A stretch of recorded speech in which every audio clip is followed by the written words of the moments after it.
Laryngitis boomerang back a little bit.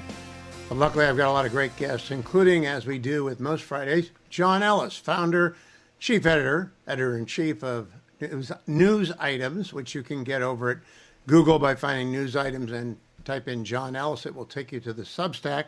Every week, John sends me 3 or 4 stories that we want to cover just to draw them to your attention. And John, I was kind of stunned by the second story today. I missed it in the newsletter this week. In 2018, Americans legally wagered less than $5 billion on sports annually. Last year, they bet $150 billion. Now, that's a big number. What are the consequences of that? More interesting because 90% of the bets are placed on the phone, right? So the iPhone disrupted everything. It disrupted sports betting completely.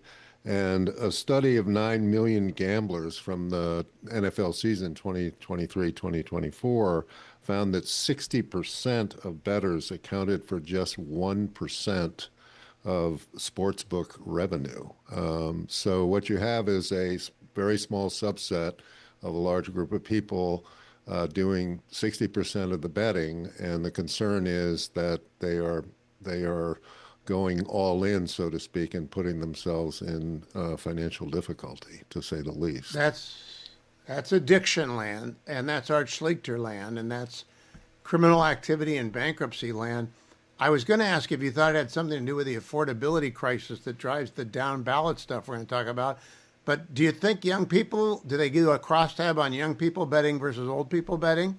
Yes, they do. I do. I mean, I have a long rap about this, which I won't go into, but I think there is, in the younger generation, especially, a sense of despair about how they're going to get ahead, how they're going to afford a house, etc. And that they're increasingly given to sort of magical thinking that if they make a bet that, they will make another great bet and another one, and they'll have enough money to do whatever it is they want to do. As I say, have a longer rap about that, but it is, I think, indicative of affordability or, prospects maybe. It's also indicative of bad math skills. Because Vegas doesn't make anything. The reason Vegas is there is people drive there or fly there and they leave their money there. And right. You can't win, but that's math. It's basic math, house odds. And we've got this study from UC San Diego. Actually, it's a report. They've had to up their remedial math by, 300% in a few years because their students can't do math? Let me just read the paragraph because I was blown away when I read this. As our campus, meaning UC San Diego, the picture is truly troubling. Between 2020 and 2025, the number of freshmen whose math placement exam results indicate that they do not meet middle school standards, grew nearly 30-fold. That's in 5 I think a middle years. School standard is not algebra yet. Right? You're doing fractions and correct. decimals in middle school. Yes, exactly. Wow. So I'm going to put it in the weekend edition, a much longer excerpt from the report. But I read it. I thought it was a typo, and I went to the actual PDF and read it, and sure enough, it wasn't a typo. And the rest of it is even more discouraging. But, that is indicative of a failure of public education on an almost epic scale.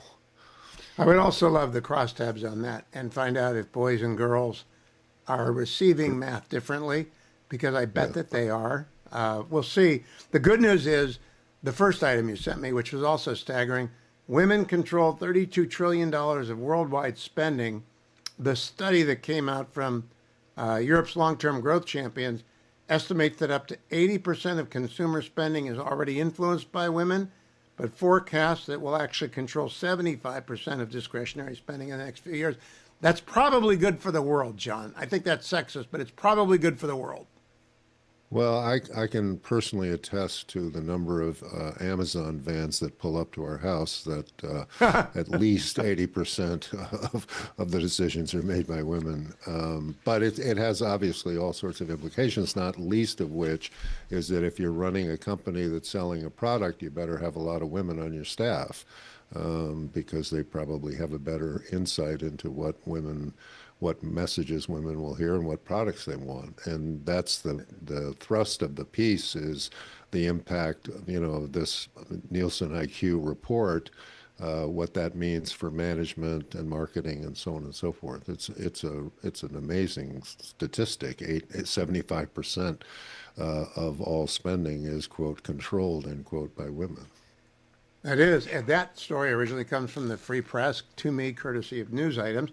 And then we go down to the one that I wanted to give the most time to, the down ballot effect. I've been on Fox a couple of times talking about Katie Wilson because it's big when you've got Marxists running municipalities on both coasts. It's kind of a double blind study of bad economics on the East Coast and the West Coast. But I didn't look through the down ballot carnage for Republicans the way that you did. Why don't you recap the bad news for Republicans? Well, sort of the first lesson of political analysis is that you start at the bottom up, right? So in 2020, Biden won the election. All of the coverage was about Biden winning the election. Obviously, that's very important. But politically, what happened was the Republicans swept the state legislative races, the state, county races. All of the down ballot stuff was a huge GOP win. And guess what? We see it now in the redistricting fight that's going on. They're able to change the districts in, X number of states because of what they did in 2020. The question is the off-year election, this year's off-year election, an indication of the Democrats, doing much better down ballot? And does that mean that they're setting themselves up for a better political outcome for them in 2026 and perhaps 2028. In Washington State, the headline is that this socialist woman, Katie Martin, was elected by a narrow margin, unseating a Republican incumbent. But what was more interesting was even in these little county races and town board races and special elections, the Democrats swept in the same way that the Republicans swept nationally in 2020. So that's one I think that bears watching. Two comments on that. The first is I saw today Governor DeSantis announced they are going to redistrict Florida, possible 5 pickups for the Republicans. That's not an arms race the Democrats can win yet. They might be able to win it in 2030. But the second, do you think the Virginia down ticket is because Abigail Spanberger was that good, the blowback against President Trump is that bad, or because, my theory, Glenn Youngkin was an overperforming superstar candidate 4 years ago? What do you think? I think that down ballot was indication of a positive feelings about the Democratic ticket generally, but I think it was largely, the people who turned out wanted to send a message to Trump, and the Trump voters turned out in lower numbers. So had the Trump vote turned out at presidential levels, it probably would have been much closer. Now, John, you'll remember, we're the same generation. Ronald Reagan won big in 1980 and got slaughtered in 1982 and won big in 1984. You think we're on the No, same? he Go didn't ahead. actually get slaughtered in 82. He lost 26 House seats, I think. But there were 5 Senate seats that had they gone the other way, the Democrats would have taken control of the Senate. But they held all 5 seats by a grand total of like 85,000 votes. And Ah, that was the huge for me. I was at the NBC News election unit at the time, and that's all we talked about was how Reagan held. The message Reagan had was stay the course, and that but message resonated in those 5 Senate races. One of which was John Chafee in Rhode Island. He won by the minorest of margins. And so I think that the interpretation that Reagan got slaughtered in the 82 elections isn't quite right. Yes, they lost the average number of House seats in those days, but they held the Senate, and they held the Senate was an indication to us at the NBC News election unit that Reagan was going to have a good 84. Then we're going to have to look and see if the very same set of circumstances is lining up right now. A predicted loss in the House, but the Republicans feel good about the Senate. We shall see. John Ellis, always good to talk to you. Follow John at Ellis Items.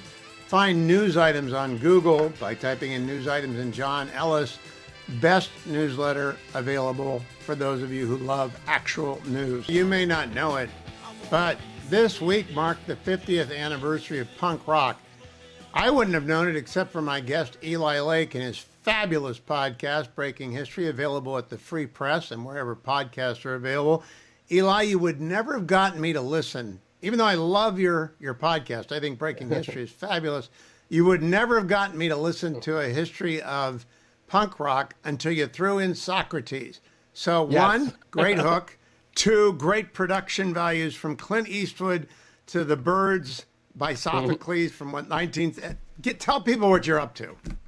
Well, I wanted to do something that has kind of been on my mind since I was a philosophy major in college, which is that I always thought that the Socrates, particularly of the Apology, which is the account of his trial, sentencing, and death, that I just thought it was that he was the first punk. He was like that, and I define it as the combination of defiance of kind of the cultural norms, the idea of creative destruction.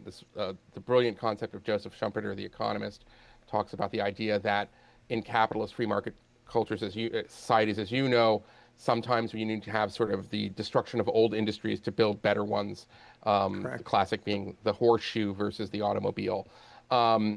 The corruption of youth, which was one of the two charges against Socrates in his trial, and the death wish, which is always sort of the negative side of punk, where you see so many of the first generation and other generations of punks like Kurt Cobain, you could sort of say, who ended their lives early because of drug addiction or taking their own lives, the kind of danger of it. All of that is there, I think, in the final days of Socrates, particularly, his approach to, he scolds his companions and students who are weeping as he drinks the hemlock that he knows is going to kill him. So I always wanted to sort of make that argument, and I did. There were some philosophy professors who politely told me that there are many interpretations of the of the Apology. I agree. I made it very clear this is the Eli Lake interpretation. This has been, as it should be, debated, for millennia. But I think that there is something there as somebody who likes punk music. And I thought that, what is the original punk? And what, I could see, I think so I see like the kind of punk-like characters throughout history. And Well, there's Socrates an arc was of punk. I Yeah. love the way that you managed to bring together the original Scottish term, the fact that Shakespeare uses it, the fact that we have Clint Eastwood saying, "Do you feel lucky, punk?" It's got so many different terms, but then punk rock comes along. The one thing that was discordant with me, Eli, is whoever it was, I can't remember, said nobody told us heroin was bad. Really? Nobody told you heroin was bad in 1974? That was from a great memoir called Punk Avenue by Phil Marchetti, who was like part of that scene, was in a lesser band. I thought that was a very good point. Yeah, like nobody told us it was going to kill us or something like that. But there was a sense, I think, that of kind of, especially when you're young, that nothing will kill you, that you're indestructible, that you don't trust the rules of society. And my point that I tried to make at the end was you need a little bit of punk so that we don't stagnate. But too much punk is anarchy and nihilism. And I just think that that's the conservative. That's why I call myself on the center right, because it's ultimately the insight that it's like everything within reason, within moderation, to a point. And I think for those of us who are on American conservatives, we are conserving in some ways a revolutionary tradition in the Founding Fathers and the Declaration of Independence. I agree with that. I also want to ask you a big question. I had Yes. you do a history podcast. You love history. It's a great podcast, Breaking History. I had Haviv Reddy Gur on yesterday for 70 That minutes. was brilliant. I want to say that. Well, he's conversation brilliant. But I mean, I just loved it. It was so good. Well, I usually listen to things on like 1.5 speed. I listened to that. I had to listen to every word at 1.0. we got to reproduce him and put him everywhere. But at the end, he said there is this hunger for history this very great, and his mission is to teach English-speaking Jews their history. How did that hit your ears? Well, first of all, I consider him. I mean, he teaches me things I don't know, so he's doing it with me. I'm an American Jew, and I think that that is an important lesson. But I would think, I would say, I would widen the aperture. I think there are a lot of things Americans can learn from Haviv Reddick Gordon, not just about the history of Israel and the Middle East, but I think he is such a careful kind of student of the great monotheistic faiths, and I think that there's an element of his work that can be valuable there. And there's so much misinformation, as you know, about the Middle East and the conflict. So I would say not just American Jews. I'd say he's a great kind of teacher for Americans, and it's so great that you have these like long, in-depth conversations. They're wonderful. Well, I now have got, I try and GPS for the non-Jewish audience and the Israeli audience who are listening because it's Aviv, who they are. I think he's Krauthammer, and I think Amit Segal is kind of a combination of Brit Hume and Matt Continetti, and I think Nadav Eyal is Dan Balls. What do you make of my GPSing? I kind of like that. I mean, Krauthammer is the highest praise as far as I'm concerned. Right. I grew up on Krauthammer. I grew up on listening to Rush. I grew up on Krauthammer and George Will and Buckley. I mean, those are the big ones as far as I see it, that helped kind of shape where I was coming from. Yeah. But you're kind of engaged in the same project, which is make history fun. There's no reason we have to have stupid people. I mean, I look at 78% of the kids 18 to 30 voting for Mamdani. I look at the University of Washington having 50,000 students, and they just elected another municipal Marxist. That's bad education, Eli. It's Howard Zinn education. It doesn't work. Well, it's also, though, I mean, you think about it, we have a generation of people who are so-called, I think Mamdani's base are the educated, downwardly mobile. I don't think he's speaking for the working class. I actually think the working class in New York are smarter than the kids who have multiple degrees from elite institutions who voted for Mamdani. And the problem is, what are they learning in those institutions? Because I think that what they're looking at, they're saying, wait a second, my women's studies degree has not gotten me enough economic security to own my own home and to start a family. That, I think, is a sort of deeper issue, and that really does go back to the universities. And I'm not saying you can't teach some of the authors that they like. Teach everything. But I think it's been at the exclusion of that kind of Western canon. And as you know, we've been having this argument now for like 30, 40 years. And Alan Bloom started it. Yep. Absolutely. Alan Bloom started it. Closing of the American Mind, which is such an important book. But that's why, you don't have to be an expert on it. I'm not an expert on Plato, but there's so much you can get from it. And if there is a way to kind of maybe light the spark and have people kind of going back to these great texts, that's our inheritance here in the West. Well, you are, though, an expert at producing a fabulous podcast. And I don't know how many production hours goes into that, but this was a lot of elements, a lot of good quick cuts, and my hat is off to you. If you have not yet tried Breaking History, this is an iconoclastic edition of Breaking History, but you'll love it. Head over for the 50-year mark of the debut of punk rock with the Sex Pistols and the Ramones. Not too much of that, but a lot of Socrates. You'll really like it. Eli Lake can be followed at Eli Lake on X and at the Free Press and at Breaking History. That music is actually Bobby Sherman singing the theme song from the television show from 1968 to 1970 called Here Come the Brides. And I bring it up because Seattle's in the news, and I was on Fox today to talk about it. But first, let's listen to Seattle Mayor-elect Katie Wilson at a press conference, cut number 3. There's an awful lot that I want to accomplish as mayor. We haven't got any I want audio for everyone her. in this great city of ours. Yeah, we'll go and play maybe cut number 1, what I had to say about her. All the stuff will be free press conference. Cut number 1. Hugh Hewitt is the host of the Hugh Hewitt Show and a Fox News contributor, and he joins us now. So as we said at the top here, socialism is now bi-coastal. And here was Mamdani's message to Katie Wilson this morning on X. He said, quote, "Congratulations to Seattle's mayor-elect. Seattle voters made their voices heard. They want a new kind of politics, one that rejects corporate PAC money and delivers for working people. From one mayor-elect to another, wishing you the best. Seattle is in great hands." As William Lajeunesse was pointing out, though, Seattle's broke, and she wants to spend more money. Seattle is so screwed. Good afternoon, John. I like to think of say this why. as I just wanted to hear. Seattle's so screwed. and I'm sorry, Seattle. I really am sorry. You can't make nothing. You can't make something out of nothing. And they got nothing right now. And they got a mayor who's never had a real job, who is going to run in a big city of 800,000 people. It's a deep blue bubble in a deep blue state. And she wants to raise taxes on everything that's walking, living, breathing. And people will leave. And they won't build. They lost more than a dozen affordable unit towers, went into receivership or just collapsed. I mean, not physically, but financially in the last year. It's not going to work, but we are going to run a double-blind study, the political equivalent of a drug study in New York and Seattle. And I hope the Manhattan Institute, somebody keeps score, because the metrics are all going to prove it does not work. You know what works? Webroot.com/Hewitt. And boy, do you need it. I read a story today disrupting the first reported AI orchestrated cyber espionage campaign. And this comes from Anthropic. We recently argued that an inflection point had been reached in cybersecurity, a point at which AI models had become genuinely useful for cybersecurity operations for both good or ill. And in mid-September of this year, suspicious activity was dictated.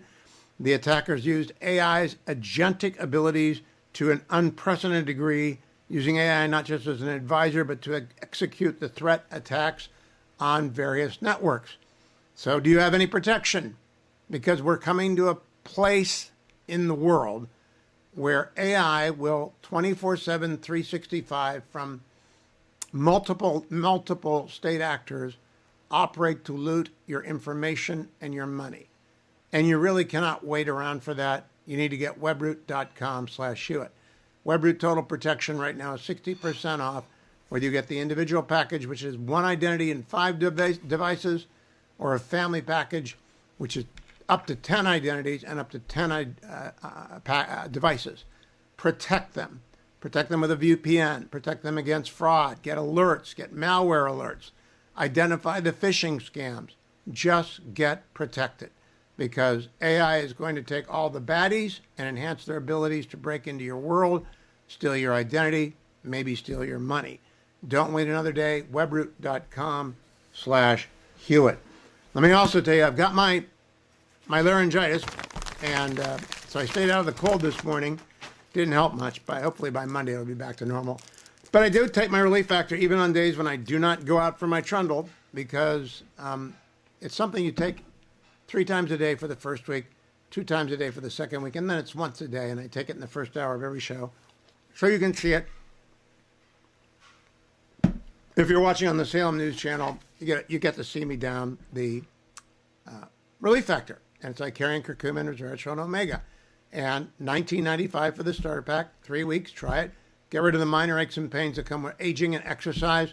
Whether you're out there skateboarding or swimming, going to the gym, or just trundling along like me, whatever you're doing, do it with more comfort, do it with more ease, enjoy life more, get rid of the minor aches and pains. Don't get stuck on over the counters every day. Go to relieffactor.com, relieffactor.com. Going to come back with Jim Garrity of National Review and the Washington Post to talk about what it means to run this odd experiment on both coasts. Municipal Marxism is what I'm calling it. And we will have a data set. I can predict what it's going to say. Housing is not going to get more affordable. They're not going to raise taxes. They're not going to get the homeless off the streets. It does not work. It has never worked.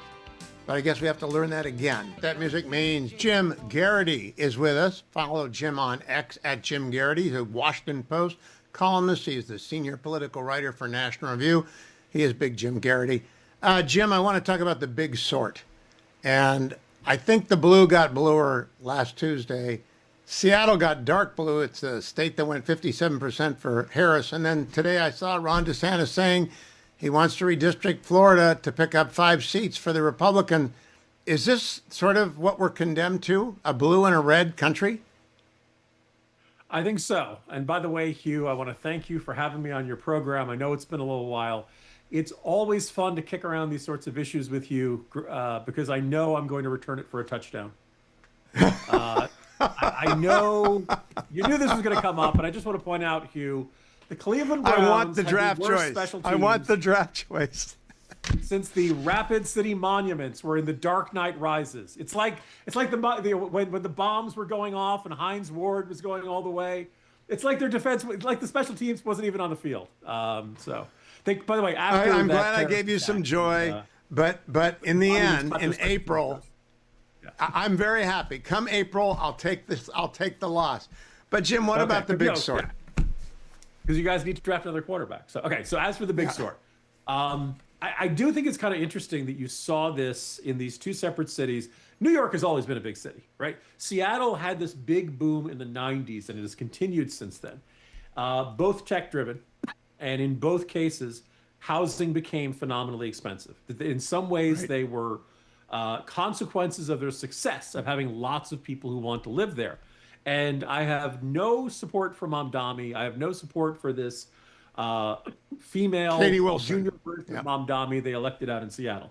But I will make an interesting observation. A lot of the people who were these upset, angry people about Mamdani, they're making in New York City, in some cases, 100,000, 120,000, 150,000, and they still feel poor. They still feel poor because housing is that expensive in that. Now, Ben Shapiro got in trouble about a week ago for saying, well, if you can't afford to live in New York, you probably should go live somewhere else. And everybody thought he was the harshest, meanest guy on earth.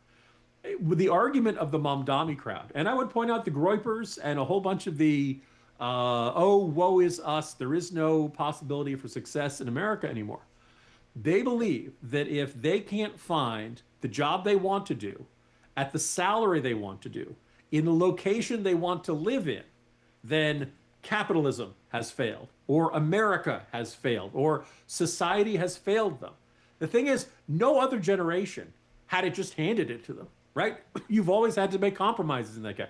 Sometimes you got to live out in the suburbs. Sometimes you got to have a long commute. Sometimes you got to live in a much smaller apartment than you want to, right? Now, in both of these cases, both Seattle and New York needed to build a lot more housing. And I'm not saying that the people who live there don't have a gripe about the fact that the housing supply has not, expanded to meet the demand. And a lot of this is not in my backyard. A lot of this is environmental regulations. In New York City, you got to buy special types of material. Everything's got to be a union job. None of that makes anything less expensive. But the short version is, we are going to have blue parts and red parts. And, I guess a few places of the country, like, Virginia, where I'm living, seemed purplish. And now we just elected a whole bunch of Democrats. Policy here is probably going to swing very far to the left. That's going to be very bad. There were 7 swing states last year. I think Georgia, North Carolina, like Arizona, some of these places might be competitive. But you're right. If you're on the coast or if you're in a deep red state, you're probably going to get policies heading even further in that direction for the next couple of weeks, for the next couple of years. Now, how much of this are they entitled to feel, Jim, younger people, about the boomers, of whom I am one and you are not? I think you're Gen X. But yes. Build more homes. I wrote my friend Andrew Del Rey, who runs andrewandtodd.com, mortgage bankers. I said, what do you think about the 50-year mortgage? He said, not my recommendation for anyone. We are between 7 and 10 million homes short in America, and that's because of the NIMBY, environmentalism, boutique, local government, not in my backyard, as you mentioned, boomerism of 20 years. They do have a right to be angry about that. We did not let the market work. That is correct. And that's the thing is what we have here are usually regulation problems and government problems. And for a whole bunch of these people, again, mostly on the left, but some on the right, look at this and say, aha, this is a capitalism problem. By the way, I've seen people make the argument that this is an illegal immigration problem. These illegal immigrants are living somewhere, but I generally don't think that illegal immigrants are living in the houses that you'd like to live in. And also illegal immigrants, with rare exceptions, don't vote. So largely, these are people who are like, I have mine. I have my happy house. I don't want you to be able to build a bigger house. I don't want you to build low-income housing down the street. I don't want you to, my understanding is that in Texas, pretty much you can build whatever you want on your property. That's why you end up having the, church right next to the strip club, right next to the vape shop, right next to the Bible store, right? You get all kinds of crazy combinations. And then $400,000 condos. I'll tell you, Jim, next year, you heard it here first. It's our 250th birthday year. It's also going to be the 100th anniversary of the worst decision in Supreme Court history, Village of Euclid versus Ambler, which allowed zoning to be constitutional, which our framers would have absolutely hurled over because it tells you what to do with your land. And as a result, we have a housing shortage. And the only way to get out of that anywhere is to build more, not rent control. Everyone who's got a rent control apartment loves it until they call I'll give you the last word. It's not rent control. It doesn't work. Sure. LA just enacted one of the strictest rent control laws that is basically going to ensure they cannot increase the rent at a level commensurate to inflation. So while they think, we just did something very nice, we made the rent go up less. Yes, you also made a huge disincentive for anybody else to build more housing because they cannot increase the rent as the demand increases. By the way, I used to be the kind of person who got annoyed by the construction of luxury condos. I used to live in Washington, D.C. And, I lived in a small place with a roommate. Then I moved in with the woman who ended up becoming my wife. And I had this thing like, they don't build any more affordable housing. They're building these luxury condos. They stay unoccupied for 6 months to a year. If only these idiots would build them. And what somebody pointed out is that those luxury condos do eventually get filled up. And then leave empty up spaces in other places where all of a sudden now there's demand for that one. So even if you're kind of annoyed that people, if you built lots of luxury housing, even that would help the problem gradually and eventually. Because we just got to start building stuff everywhere. And of course, 30 years as a land use lawyer, housing is one market. From the studio apartment that is the cheapest to the most expensive Manhattan condo, it's all one market. Jim Garrity's Morning Jolt. You should be reading, be listening to the editors in the Two Martini Lunch. Our friend Selena Zito is in town with her buddy Donald Trump. Took her 3 grandchildren in to see the president. Sat down for a long-ranging interview. I just retweeted it over at my X account. I hope you'll go and read it. I want to talk to you about Americans for Free Markets. What I was talking about with Garrity just now. Go to forfreemarkets.org. Forfreemarkets.org. F-O-R, freemarkets.org. They're about saving the banking industry from the left. The left wants to debank the right. They were going at it in Obama years. They went at it doubly in the Biden years. And if they get back into power, they will do it again unless we stop them from doing it early and often. That's why For Free Markets has been stood up to make sure that the executive order that President Trump signed in August actually makes it into law during the reauthorization of the budget and of possibly the Second Reconciliation Act. Remember, forfreemarkets.com, because everyone ought to be able to bank who's not involved in criminal activity, regardless of your ideology, left, right, center, regardless of the cause of your choice, whether it's guns, whether it's life, whether it's anything on the left. You ought to be allowed to bank in peace and privacy. Forfreemarkets.com.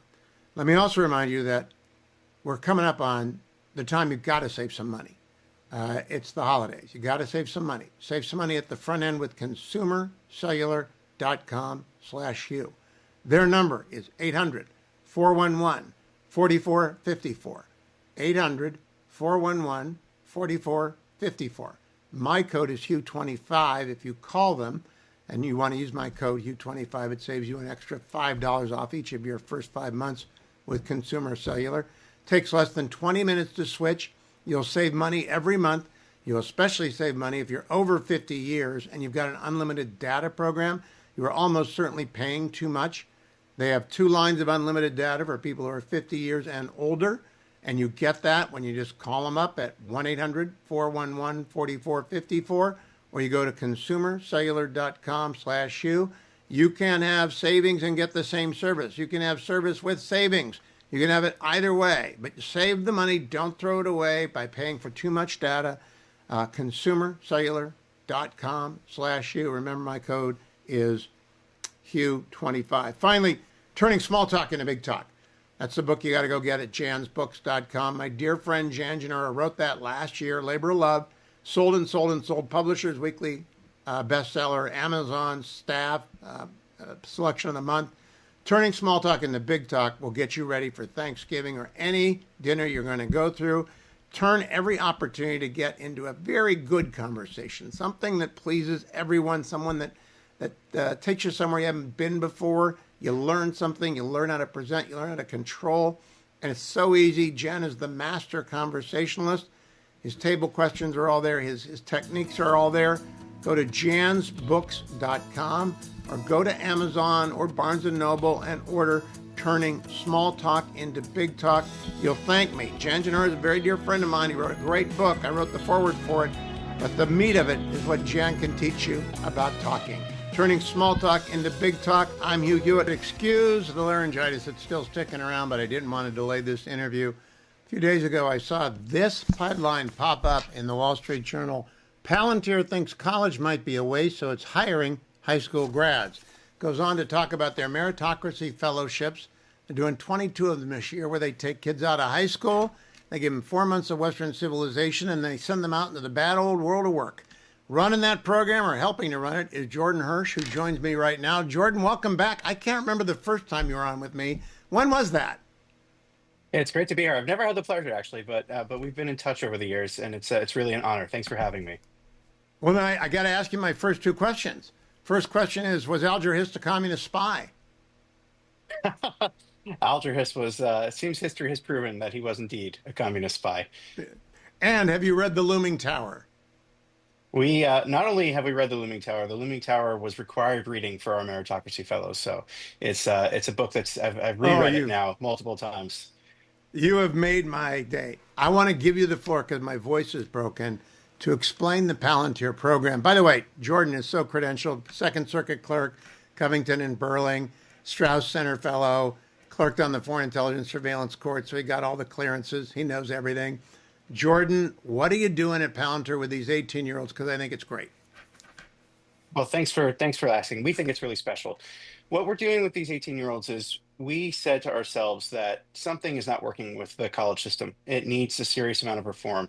And the main problem with the college system is that they have stopped selecting students on the basis of meritocracy. They've promoted other values. And as a result, some really excellent students are slipping through the cracks. And the ones that are making it to the elite colleges and universities aren't being served the way that they should be served with the education that they deserve. And we said to ourselves, why don't we just do this ourselves? We believe that aptitude matters more than experience and skill.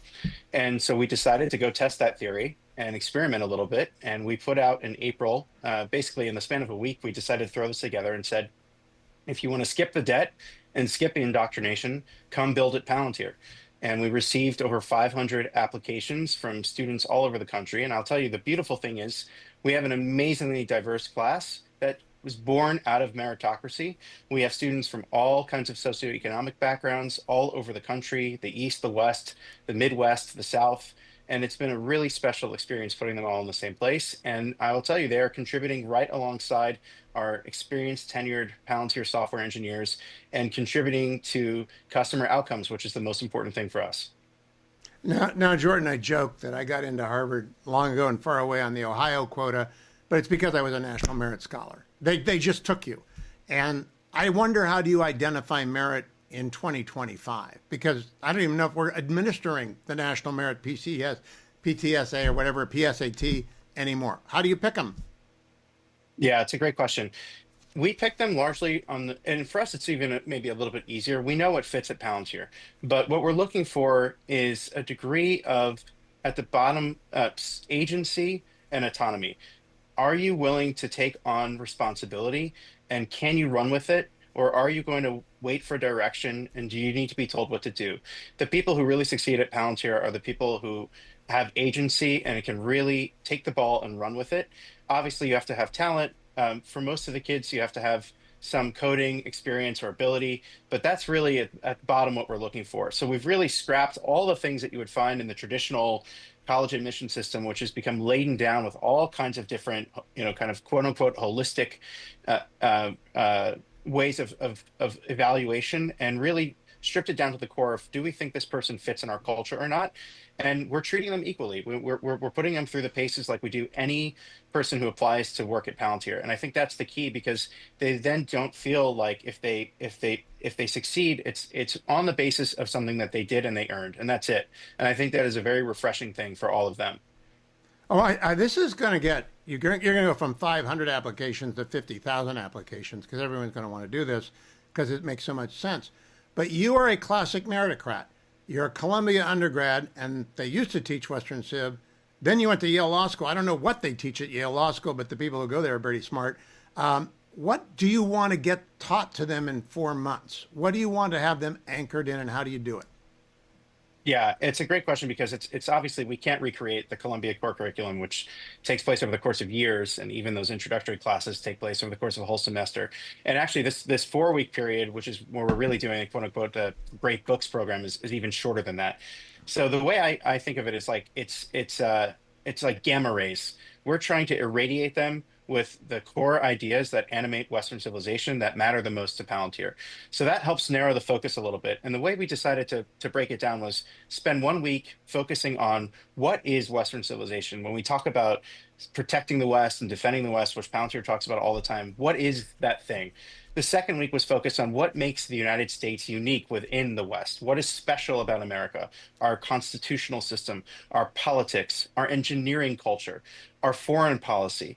And then in the third week, looking at different kinds of movements within the West that have proven successful, because we at Palantir, at the risk of immodesty, think of ourselves as something a little bit more than a company. There's a movement aspect to what we do, and so we wanted to show the fellows, what does it look like to survive as a movement? What does it look like to thrive, to be in tension, but also be supportive of Western ideals?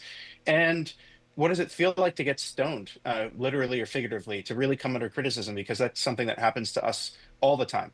And then the last week, we focused on examples of great leaders in particularly Western history. So we did Churchill, we did Lincoln, we went to Gettysburg, and we wanted to give everyone a sense of what is it like to lead from the front, because that's what we at Palantir do all the time when our engineers go out to work for our customers. And so is it going to be as comprehensive as going from Thucydides all the way to Machiavelli in the present? No, but we want to give our students and our fellows the key to unlock that door, to start exploring it for themselves, and to animate what they do at Palantir, which is build software every day with the right ideas. Now, Jordan, I think Wilfred McClay is my favorite historian in America, who wrote a comprehensive introduction. It's called Land of Hope. And in Land of Hope, he says, you got to enter the story at some point. We're going to enter it here, and we're going to build the skeleton, because without the skeleton, you can't hang anything else on it. Is there a chronology that you insist that they understand about the West? It's the thing I do on the first day of law school every time I teach con law, a brief history of nearly everything. You got to know the Jews, the Greeks, the Romans, the Brits, and us. And I do it in 2 hours. Do you try and do that? Just give them a skeleton? We did actually have a session like that, where we basically actually went from prehistory all the way to the present, and that was Gideon Rose, who's quoted in the article, who teaches a introduction to international relations that's completely different from the way anyone else does it, and I think the fellows really benefited from that. And in fact, the first, we did it on a personal level too. The very first thing we did was with Raihan Salam, who's the president of Manhattan Institute, and Raihan came and spoke to the fellows, and he asked the fellows, can you tell us what your family was doing 4 generations ago? Where were they? And that was a really powerful introduction for everybody to see that they came from all over the world. And yet this American project is their birthright, and it belongs to them, and the story belongs to them. And I think that was immediately got the fellows in a place of interestedness, acceptedness, and openness to the program. And the last thing I'll say is it's not so much, beyond the chronology. I think what we're trying to root them in is, you have to start with foundation before you get to criticism.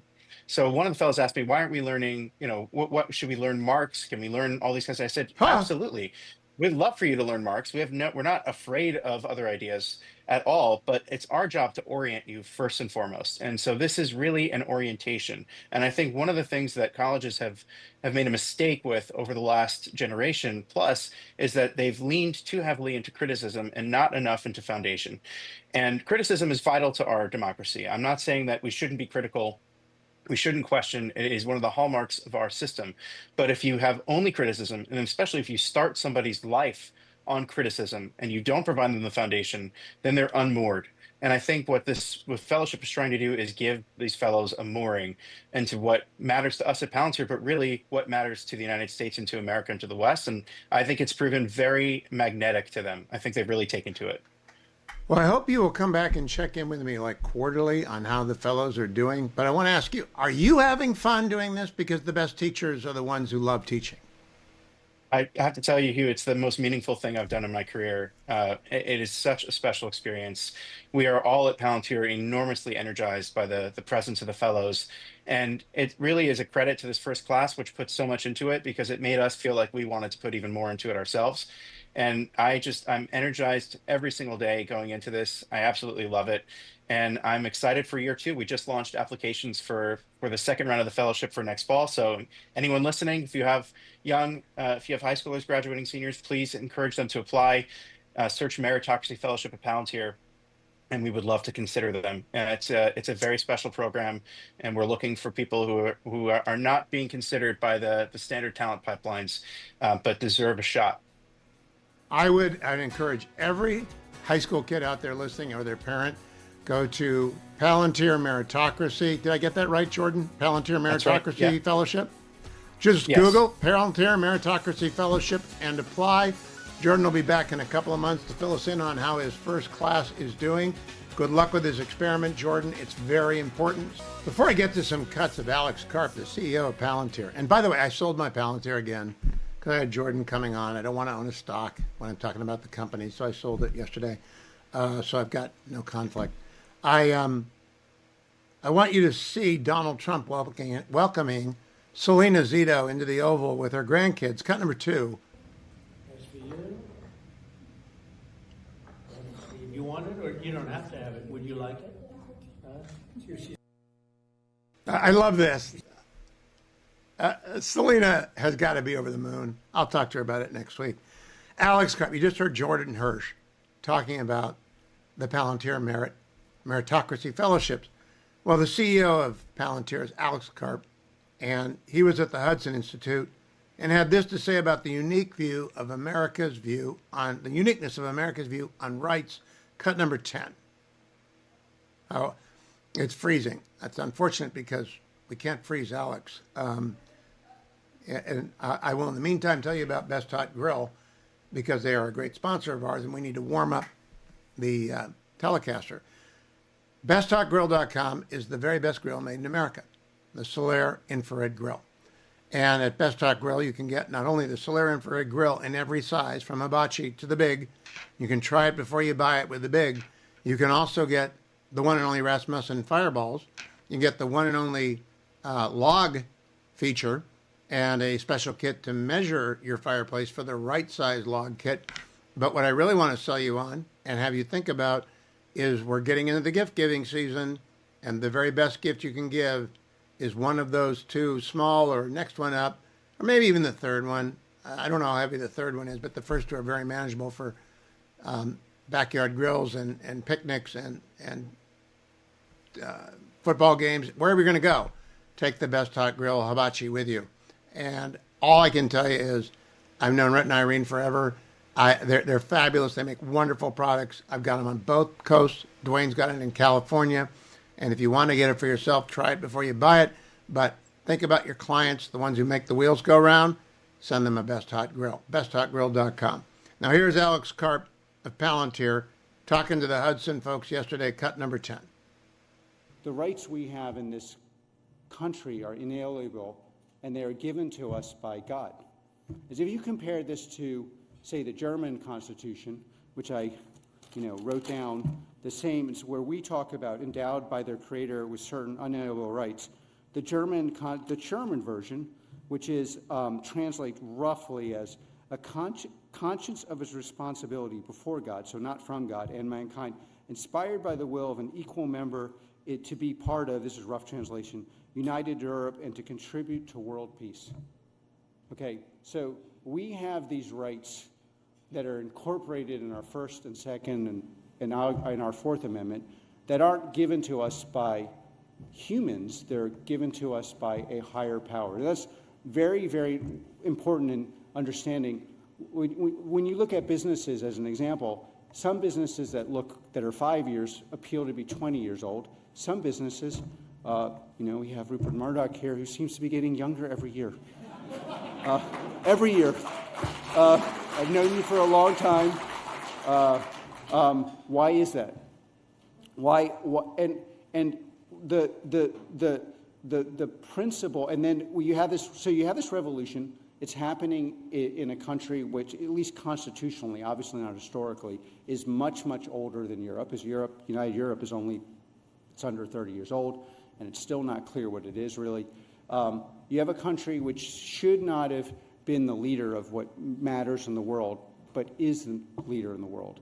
And then we have a very big moral problem in the basis of most human rights, historically, philosophically, legally, except for in America, have been based on our basically superior cognitive capacities. As Huntington once famously said, we believe in the West that our values are superior.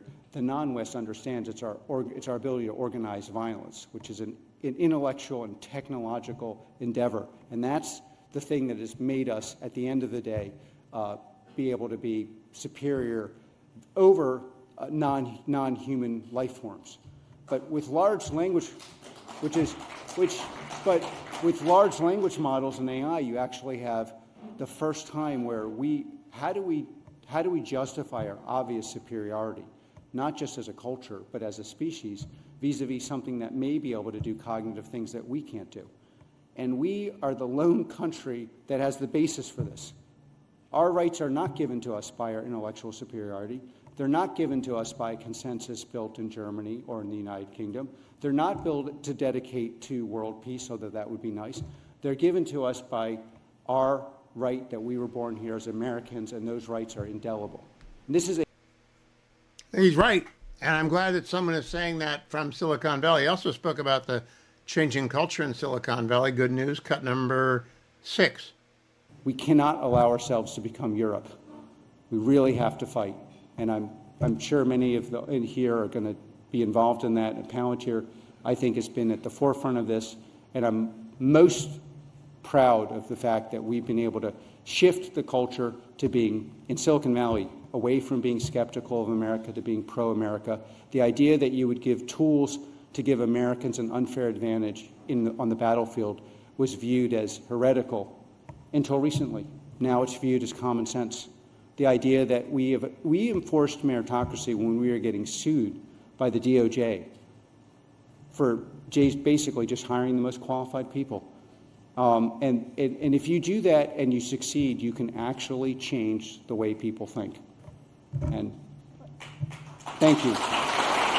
One more cut. This is on what the big challenge is, what Palantir is committed to, cut number 7. But we must embrace our ability to build it, our ability to own the chips, to own the software, build the large language models, and run very, very quickly. Because, again, to quote Huntington again, if we are not the ones controlling the violence, we will not be dictating the rule of law.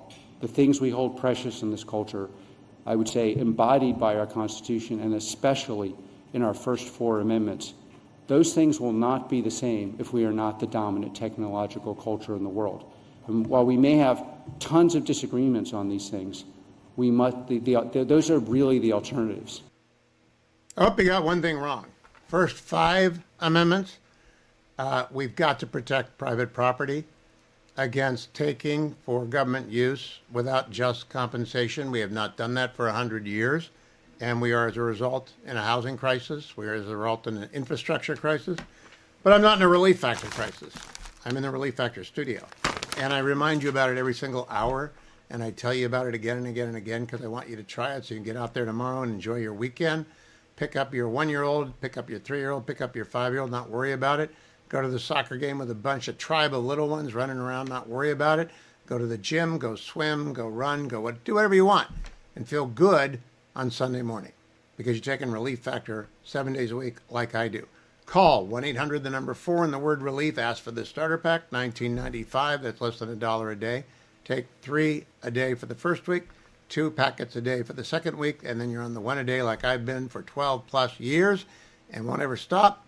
Only supplement I've taken for more than 20 years, and I tell you, it really does work. 1-800, the number 4 and the word relief, or go to relieffactor.com. Relieffactor.com. As you know, Americans for Prosperity, a great sponsor of my program. I was in Little Rock a week ago today doing an AFP training session, having a great time. But we are now joined by Dean Clancy, who's their senior fellow in health policy. Boy, am I glad to talk to you, Dean, because A, I've got laryngitis, so I need someone to talk, and B, we're at an inflection point. Obamacare has crashed and burned. What are we going to do?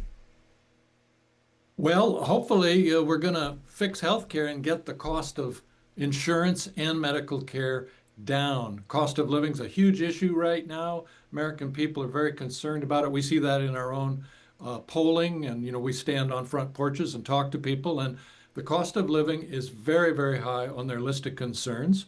And you're right, Obamacare has crashed and burned. It's failed, and the Democrats shut down the government for 40 days to try to bail it out. And luckily, they failed in that attempt, but they're still going to keep trying. And we really need to get past Obamacare. We need to fix it because, the price of everything in healthcare has just been going up, and it's got to stop.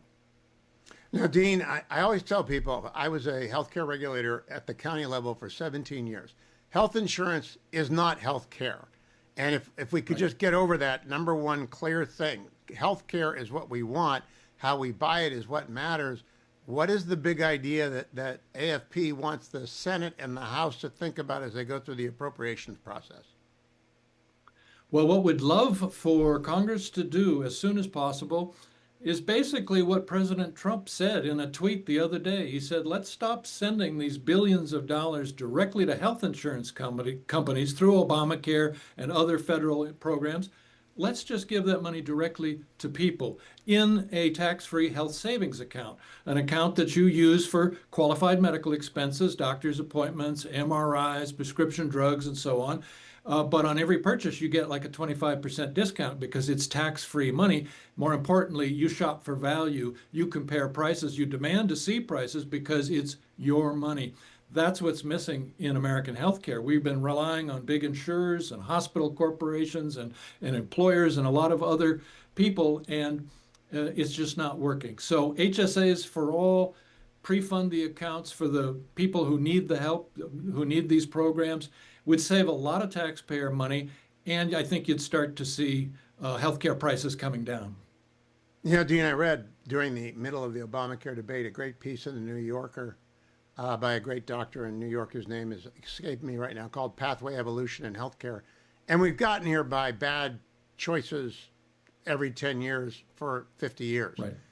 Is this something that we have to do revolutionary, or can we do an incremental reform? Is there a plan that we could get to a coherent healthcare system, not health insurance, healthcare system in incremental steps? Yes, health reform has to be done incrementally. It's the only way we can proceed. We've had these attempts to remake the whole system, like in the 1960s, and then again with Obamacare, and it hasn't worked. What we need to do is smart, sensible things, like letting everybody have a health savings account, putting money in the accounts of those who really need the help, making sure that they control the dollars so we get price transparency, and eventually we could be putting a lot of the money we're spending on entitlements into the accounts and kind of gradually shift to a very personalized system. At AFP, we talk about this concept as a personal option. Hassle-free healthcare you can afford, shift money and decision-making power to patients, remove government barriers that make it hard for patients and doctors to get together, for consumers to see the price of things and shop for value. This is all common sense. We know markets work in healthcare when you let them.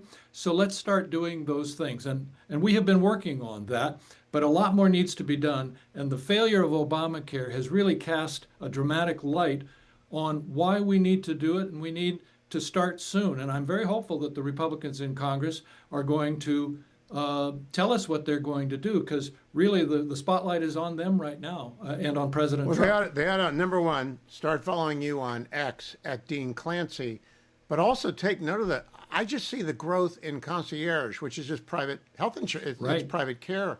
That's a new system. It's a sixth system. It's growing up because none of the other ones work. Am I correct? Yeah, thank you for mentioning that. Direct primary care, concierge medicine is a new model, and it's really exciting. It's subscription based. Basically, you subscribe to your favorite doctors, like a Netflix subscription. You cut out the insurance middleman. And guess what? The doctors spend a lot more time with you. You get better care. The studies show you get better health outcomes. The doctor and the patient are both happier in this situation. It's a new model, and there's plenty of new models that are out there being experimented on. We just have to remove barriers so everybody can enjoy these things. Dean Clancy from Americans for Prosperity. I hope we make this a regular date because it does concern Americans so much. It's got to work. Thank you, Dean. I'm Hugh Hewitt with laryngitis. The good news is Doug Lesmerises is here to help me get through the end of the week. Doug is the co-host of the Bill and Doug Show, which you can get on Substack. It's, I think, the best podcast available on college football. I love their written updates as well, but I'm a Buckeye fan. They cover all the sport, though. Doug, you can hear my voice, so you got a lot of runway on the Friday football forecast, man. You got 9 minutes to fill because I can't help it. Yeah. Oh man, you're a grinder, Hugh. You're like a football player out there. Whatever it takes, you're finding a way to get through. All right. Let's start with a couple big college games that I know will interest you, Hugh. One is, and this is an obvious one, 7:30 on Saturday night, we have number 5 Georgia hosting number 10 Texas. Now, these are two great SEC teams. Texas is new to the SEC. They played twice last year. Once in Austin, a Texas home game. Once in the SEC championship game. Georgia won both. So now Georgia's hosting Texas. Texas needs this. Rough start to the year. Arch Manning playing much better the last 2 weeks. So this is a big one. Top 10 matchup. Georgia versus Texas. But I got a better Ohio thing for you, Hugh. This is noon. This is noon. Notre Dame at Pitt. This is two 7-2 teams, Hugh. Notre Dame, if they keep winning, will make the college football playoff. Notre Dame lost its first 2 games. They're going to have to win their last 10 to make the playoff. They're in pretty good shape to do that. I think they're playing really well. I think as long as they make the playoff, they have as much of a chance to challenge Ohio State as anybody out there, Hugh. But there's an Ohio kid standing in their way. One of the great stories in college football this year, Pitt was 2-2 to start the year. And they switched to a true freshman quarterback who is throwing for 300 yards per game. Pitt is 5-0 since he took over as the starter. His name is Mason Heinchel. He's from the Toledo area in Ohio. Under-recruited kid, has a chip on his shoulder, has been playing awesome. If Pitt has a chance to spring the upset, great Pitt defense, but it's going to really rely on this Ohio kid at quarterback who's been playing great. Okay, I got 2 questions for you that you can take in reverse order. First, the kid from Ohio, did anyone recruit him from the Buckeyes, or did they take a miss on him? And then Georgia, Texas, at the beginning of the year, you also said this about Notre Dame. You said Notre Dame could make it to the playoffs with their 2 losses. You and Bill had not given up on them. But at the beginning of the year, Arch looked terrible. Does he look draftable now, or does he have to come back? Yeah, he's probably coming back, and I know you're asking that question with the Browns in mind. I think that probably, right, that Manning family, Peyton Manning stayed an extra year in college. I think a lot of people thought he would stay to be a second-year starter anyway. He has thrown for 300 yards the last 2 times out. It is getting better, but I would be surprised if he goes. It seems to, most people think that Arch Manning will stay at Texas. And then Mason Heinchel, no, he was so far under the radar, Hugh. He's just not a kid that Ohio State would take a look at. Ohio State got the best quarterback in the state of Ohio, Tavian St. Clair, who is a true freshman right now, will probably start for Ohio State down the line. But don't you love these kids, right, off the radar? They get a chance. You never thought they were going to start a true freshman quarterback, and here he's doing it. I'm really excited to see Pitt versus Notre Dame at noon on Saturday. I am too. Now, I do want to ask you, you wrote the book on recruiting at Ohio State. You actually wrote the book on it, The Road to Columbus, right? How do they figure out when a kid in high school is going to grow 2 inches and add 30 pounds? What in the world can they look for to guess that? Yeah, it is. You look for traits, right? Every coach looks for traits. Do you have a quick release? Do you have great vision? Do you have great touch? Do you have great accuracy? Can you really run? Are you really physical? But you get those outliers, Hugh, where all of a sudden a guy like you can look at somebody's frame. You get your strength coach to look at somebody's frame and say, "Oh, I think that guy can put on 25 pounds of muscle, no problem." But there's always outliers, especially at quarterback, Hugh. It is an imperfect science. It makes it fun. Now, if you're the Cleveland Browns, it doesn't make it fun because you think, hey, we'll get a high draft pick and take a quarterback. But it happens at every level, Hugh, that you think you know. Julian Sand at Ohio State right now, who's the Heisman favorite, he was the top-ranked quarterback recruit in the country. So sometimes it's obvious. Everybody sees it. A guy like Mason Heinchel, not many people saw it, and he's proven everybody wrong. And where was C.J. Stroud in that? If I recall, he was missed until late in his senior year, right? Late. Ohio State had another quarterback in that recruiting class. He had a last-minute invite to a very high-profile recruiting camp. Somebody else had to drop out. They had to grab somebody to fill in. C.J. Stroud was a local guy. As soon as he got to the camp, all the Ohio State receivers there were like, oh, my gosh. We got to call Ryan Day. This is the guy. And he's a number 2 pick in the draft, you. Out of that they didn't think he was good enough at that level, he got a shot. He took advantage of it. You know, I'm already looking at mock drafts, Doug, and there are 3 QBs in the first round. Doesn't matter where they go, and I don't care. I just see how many are in the first round. And you've talked about them, Oregon, Indiana, and Alabama. And who knows? It's always a crapshoot. But I think back in the days of Cleveland.com, you did a program that you got to draft the best quarterback as high as you can if you're like the Browns, because it makes you build the offense. I remember that program so clearly. You have to do it. It's really hard, Hugh, because you look at, for instance, a guy like Joe Thomas, who is an all-time great Brown. He's one of the best left tackles in NFL history. He was a Brown for a decade. It didn't help him win. Myles Garrett right now is still arguably the best defensive player in the NFL. He's on a Hall of Fame track. Myles Garrett could not be better at his position. It's not helping him win. It's not his fault, but the quarterback is so central to what you do. You do need other great players, but no matter how great your other players are, if you don't have the quarterback, Hugh, you're not going to win at the highest level, and that's been the Browns' problem. So whether it's Fernando Mendoza, Dante Moore from Oregon, Ty Simpson from Alabama, I don't think there's like a sure thing. Like when Joe Burrow came out and the Bengals drafted him, everybody knew he was going to be great. There maybe isn't a sure thing for the Browns, but you have to keep trying until you get it right. You can't ever give up until you know you have a franchise quarterback. All right, 30 seconds. NFL game, got any? Seattle at the Rams. They're both 7-2. Seattle's a great story, Hugh. Maybe you remember, 2021, there was a first-year defensive coordinator at the University of Michigan. His name was Mike McDonald. He was so good. He went to the Ravens. He was their defensive coordinator for 2 years. He's the second-year head coach of the Seattle Seahawks. He was 10-7 last year. They're 7-2 right now. This is a great game. Seattle, surprise Super Bowl contender. Doug Lesmerises from the Bill and Doug Show. Go find him on Substack. You will thank me. The best college football, a little bit of NFL, but the best college football podcast and Substack out there. The Bill and Doug Show, OSU.substack.com. Tarzana Joe is in the house, the poet laureate of the Hugh Hewitt Show. Hello, Joe. Hello, you know, usually I use the title as the zinger at the end of the poem, but I'm going to use the title at the beginning. This poem is called Seattle, Heart, New York. You probably have noticed jobs are hard to get these days.